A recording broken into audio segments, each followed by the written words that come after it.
why do you meditate? I meditate because it's grounding, and I found that in keeping a daily practice, it helps me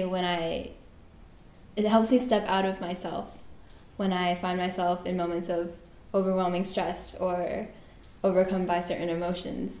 The meditation helps me keep that focus and perspective and step out of those emotions and those waves of impulses to be able to see clearly and kind of keep a steady stream of compassion flowing for myself and for other people, and it really helps me maintain a level of clarity in life.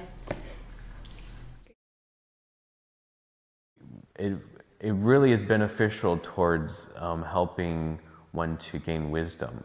So if you're reading a sutra and you're not meditating, it'll be much more difficult to get a deeper, fuller understanding of the wisdom that's being taught. But if you're meditating at the same time, it kind of opens your mind up to be able to dive deeper into the wisdom and the teachings of the Dharma. And so I think it helps both deepen your understanding and also helps lengthen your ability to maintain that understanding throughout the day. So it can just help you be able to continue to be mindful of Buddhist wisdom in all of your different interactions during the day and in all different situations. One area in my life where meditation has really helped me is in moments of conflict with my family and with my friends.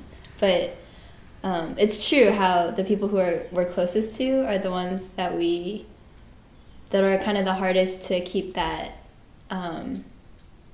steadiness with, that emotional steadiness with.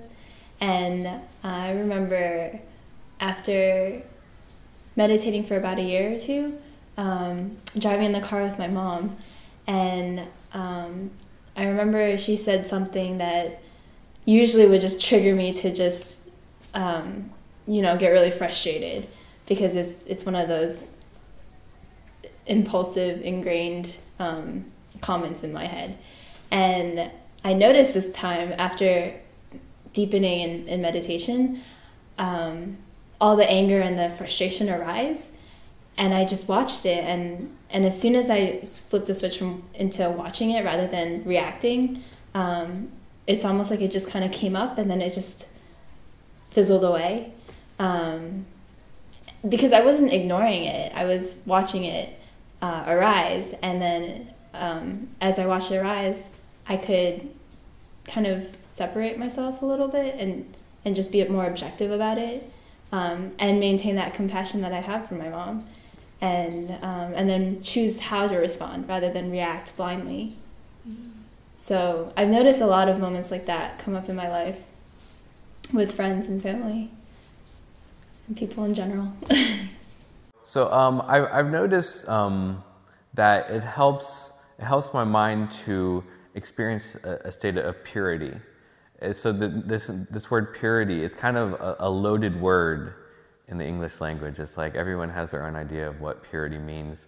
But I think that word best describes the experience, where you're just really calm and you're really kind of, and it almost feels like you're kind of just beyond the mundane world, so to speak.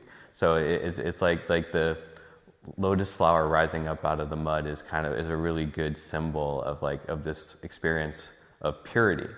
And something that I realized about it is that to have this, it requires both precepts and concentration, because I mean it's ultimately just purity of the mind. And if you just concentrate, if you just practice meditation without precepts, you can't consider that leading to the experience or a state of purity.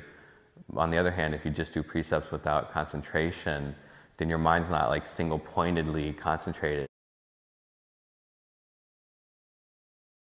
I think oftentimes meditation is kind of intimidating. I know for me too, it was the thought of sitting for even 15 minutes or half an hour was kind of intimidating at first.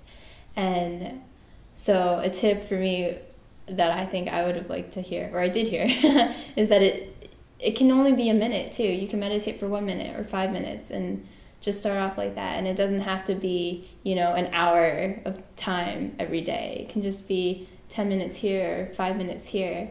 And it's like every moment of silence, every space makes a difference.